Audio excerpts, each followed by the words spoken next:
Bienvenue sur votre chaîne info du Jour TV. En République démocratique du Congo, un nouveau tournant majeur dans la vie politique du pays, la justice militaire a officiellement saisi le Sénat pour demander la levée de l'immunité parlementaire de l'ancien président Joseph Kabila. Aujourd'hui sénateur à vie, Joseph Kabila est visé par de graves accusations.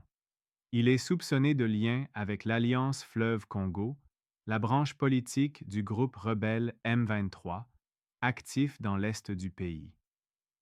Selon la justice congolaise, les faits reprochés sont postérieurs à son mandat présidentiel. Déclaration du ministre de la Justice Constant Mutamba. La justice a rassemblé un maximum de preuves tangibles et irréfutables. Ces éléments démontrent clairement l'implication du sénateur à vie Joseph Kabila dans des crimes de guerre, des crimes contre l'humanité, ainsi que dans les massacres de civils et de militaires dans la partie est de notre pays. Nous invitons l'ancien chef d'État à se présenter devant la justice congolaise.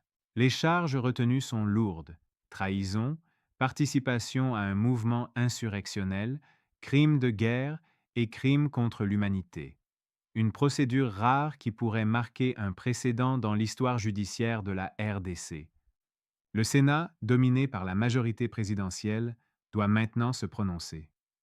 Si l'autorisation de poursuite est accordée, la justice pourra non seulement engager des poursuites pénales, mais aussi agir sur le patrimoine de l'ancien président. Constant Mutamba poursuit.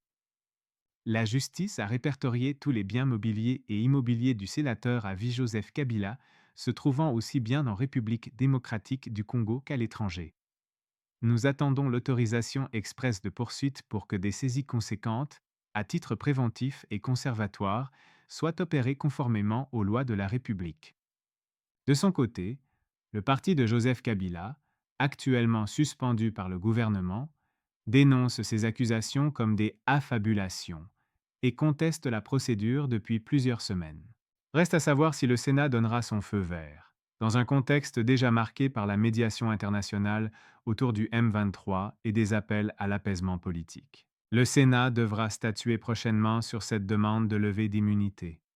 Nous suivrons cette affaire de très près et ne manquerons pas de vous tenir informés des évolutions. Merci de votre fidélité. N'oubliez pas de liker, de vous abonner et d'activer la cloche pour ne rien rater. À très vite.